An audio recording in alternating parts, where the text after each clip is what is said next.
Hello friends, welcome to Bhavna Jaiswal recipe. आपके लिए मैं मिठाई में लाई हूँ बेसन की बर्फ़ी।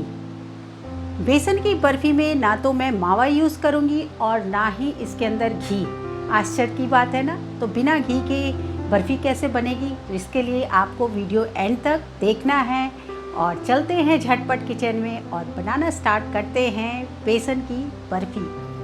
बेसन की बर्फ़ी बनाना स्टार्ट करते हैं। तो उसके लिए हमने यहाँ पर बेसन लिया है, तो ये 250 ग्राम के करीब बेसन है।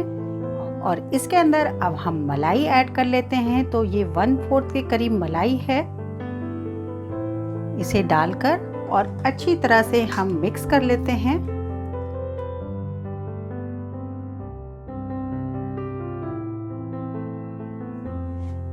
तो अच्छी तरह से इसे इस तरह हम रब कर लेते हैं। तो मैंने बेसन के अंदर मलाई 1/4 कप के करीब डालकर और इसे अच्छी तरह से मिक्स कर लिया। आप देखेंगे बिल्कुल ही ये दानेदार हो गया है। तो यहीं पर अब हम इसे छान लेते हैं।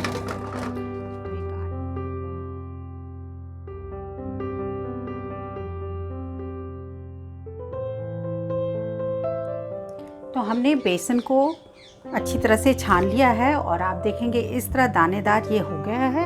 तो यहीं पर अब हम पानी ले लेते हैं और थोड़ा थोड़ा पानी डालकर इसे आटा गूंद लेते हैं। जैसे हम अपने रोटी का आटा गूंदते हैं, सेम वही प्रोसीजर से हम बेसन को अच्छी तरह से हमने गूंद लिया है। अब आप देखेंगे इस तरह की कंसिस्टेंसी होनी चाहिए।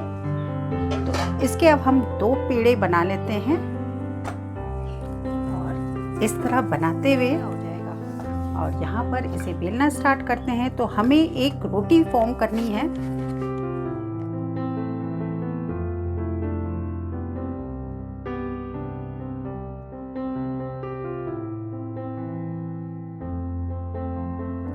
तो यहाँ पर हमने तवा ले लिया है, उसे गर्म कर लेते हैं। अब उसके बाद जो हमने रोटी बेली थी उसको इस पर डाल देते हैं। दोनों साइड से अच्छी तरह से इसे सेक लेना है। तो मैं अभी जस्ट आपको बताती हूँ कि कैसे सेकना है। एक बार ये एक साइड का थोड़ा लाल हो जाए तो मैं टर्न करके बताती हूँ।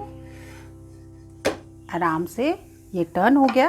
अब आप देखेंगे एक साइड से बिल्कुल ही अच्छे ब्राउन टाइप के हो गए हैं। तो यहीं पर आप इसे हल्के हाथों से इस तरह आपको सेकना है। तो अब टर्न कर लेते हैं, दूसरे साइड भी इसे सेक लेते हैं। देखेंगे बहुत ही अच्छा कलर आ गया है। तो अगर ये क्रैक हो रही है रोटी तो कोई बात नहीं, हमें लास्ट में इसे ठंडा करके तोड़ना ही है। तो हम दोनों रोटी सेक लेते हैं इसी तरह।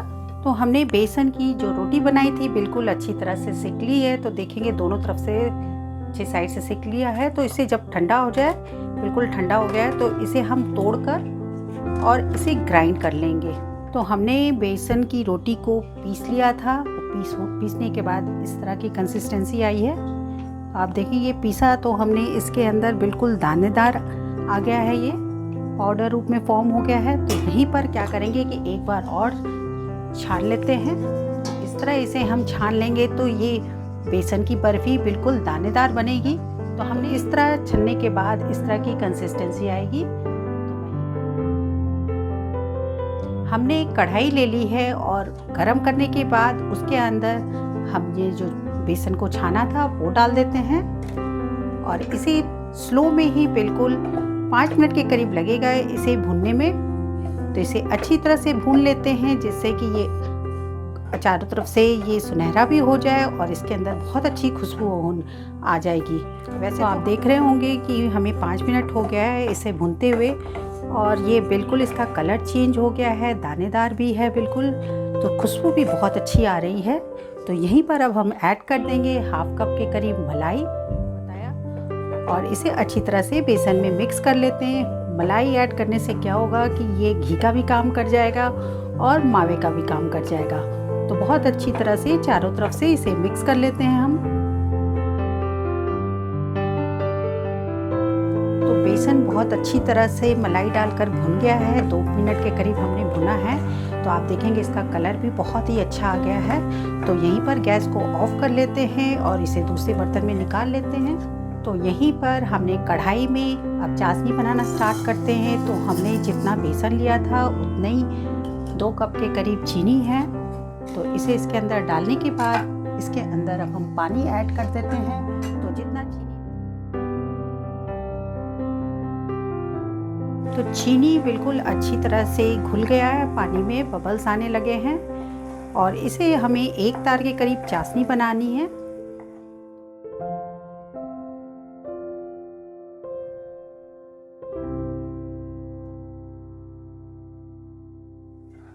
तो ये चाशनी बिल्कुल बनकर तैयार हो गई है। तो मैं बता देती हूँ आपको कि 1 तार की चाशनी देख लेते हैं।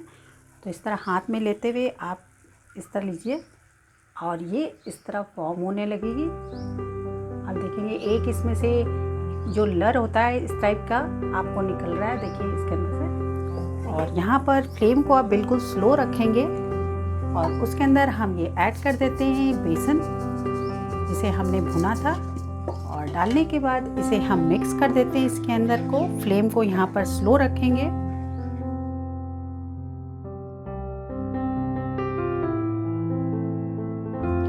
तो हमने यहाँ पर ट्रे ले लिया है और इस पे घी लगा लिया है और उस पर हमने बटर पेपर लगाया है। अगर आपके पास बटर पेपर नहीं है तो आप मत लगाएं, सिर्फ घी से ही ग्रीसिंग कर लें। और उसके अंदर फिर हम ये जो बैटर तैयार किया था उसे डाल देते हैं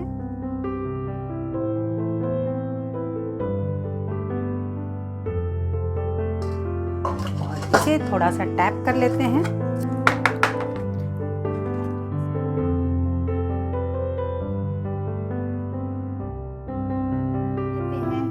कुछ अगर आपके पास पिस्ता हो गार्निशिंग करने के लिए तो वो ऊपर आप डेकोरेट कर सकते हैं।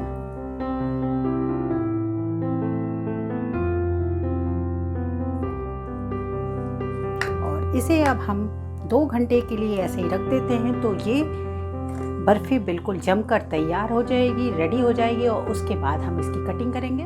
बेसन की चक्की बिल्कुल ठंडी हो गई है और पूरी तरह ठंडी होने के बाद ही इसे हम डिमोल्ड करेंगे। तो इसे अब हम निकाल लेते हैं। तो मैंने इसके अंदर ये लगाया था पेपर, बटर पेपर, तो बहुत ही इजीली ये निकल गया, आप जैसे देखेंगे। और इसे एक प्लेट पे रख लेते हैं और इसकी अब कटिंग कर लेते हैं। आप देखेंगे बहुत ही इजीली ये कट हो रहा है।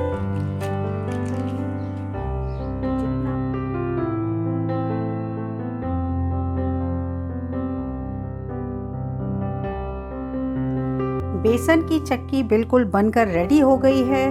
तो इस चक्की की खासियत ये है कि हमने यहाँ पर ना तो घी यूज़ किया है और ना ही इसके अंदर हम कोई मावा डाले हैं। तो आपने देखा होगा कि हमने किस तरह इस बेसन की चक्की को बना दी झटपट।